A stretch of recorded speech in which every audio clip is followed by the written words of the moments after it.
आप सभी प्रेमी जनों को बहुत ही आदर के साथ राधे राधे। सबसे पहले यह समझिए कि श्राद्ध है क्या। तो श्रद्धया इदम श्राद्धम, जो श्रद्धा पूर्वक किया जाए वह श्राद्ध है। भावार्थ पितृ के निमित्त उनकी आत्मा की तृप्ति के लिए जो श्रद्धा पूर्वक अर्पित किया जाए उसे श्राद्ध कहते हैं। आश्विन कृष्ण पक्ष की प्रतिपदा से लेकर अमावस्या के 15 दिन तक की अवधि को पितृपक्ष के नाम से जाना जाता है। इन 15 दिनों में लोग अपने पितरों को जल देते हैं तथा उनकी आत्मा की शांति के लिए, उनकी मृत्यु तिथि पर, उनकी तृप्ति के लिए, उनकी प्रसन्नता के लिए और उनकी शांति के लिए श्रद्धा पूर्वक पितृपक्ष में श्राद्ध करते हैं। हमारे पुराणों में भी कई सारे उल्लेख इस उपलक्ष्य में हमें प्राप्त होते हैं। जैसे कि कर्ण के पुनर्जन्म की कथा काफी प्रचलित है। यहां तक कि हिंदू धर्म में सर्वमान्य श्री रामचरितमानस में भी श्री राम जी के द्वारा श्री दशरथ जी को एवं जटायु जी को गोदावरी नदी के तट पर जलांजलि देने का उल्लेख मिलता है। एवं भरत जी के द्वारा दशरथ जी के दशगात्र के लिए भी उल्लेख हम सबको श्री रामचरितमानस में मिलता है। भरत कीन दशगात्र विधाना। भारतीय धर्म ग्रंथों के अनुसार मनुष्य पर 3 प्रकार के ऋण प्रमुख माने गए हैं। पितृ ऋण, देव ऋण, ऋषि ऋण, जिनमें से पितृ ऋण सर्वोपरि है।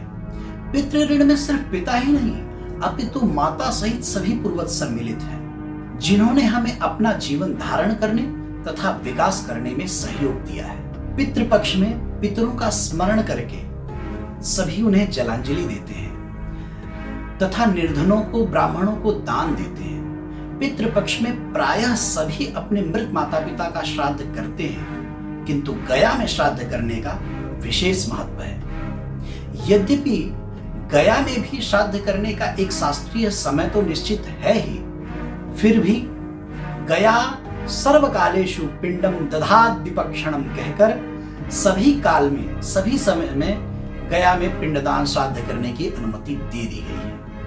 दूसरी बात यह है कि जिस तिथि को माता पिता का देहांत होता है उसी तिथि को पितृपक्ष में उनका श्राद्ध किया जाता है। प्रायः ऐसे बहुत सारे लोग होते हैं जिन्हें अपने माता पिता के मृत्यु दिन की तिथि का ज्ञान नहीं होता।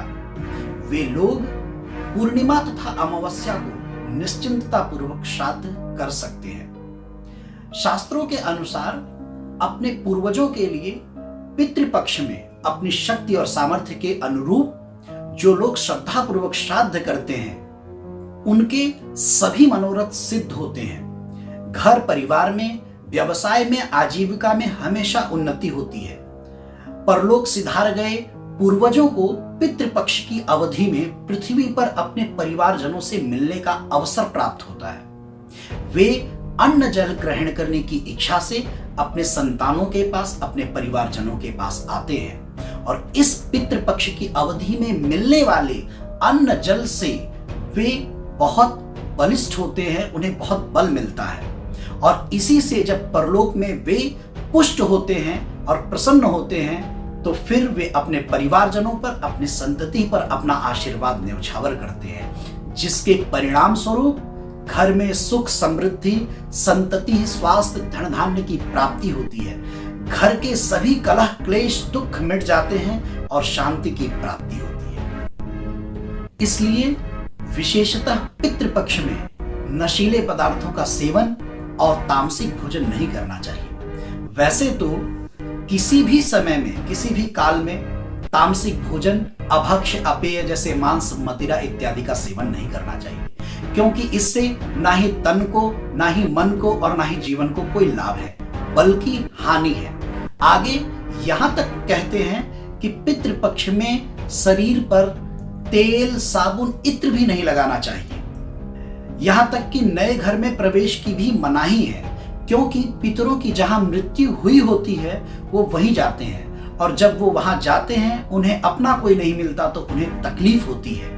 इसलिए विशेषतः अधिक से अधिक इन बातों को मानना ही चाहिए। एक और बात, पितृपक्ष में बहुत ही आदर के साथ ब्राह्मणों को आमंत्रित कर उन्हें भोजन कराना चाहिए। दोपहर में भोजन कराएं, क्योंकि सुबह और शाम का समय देवी और देवताओं का माना गया है और दोपहर का समय पितरों का।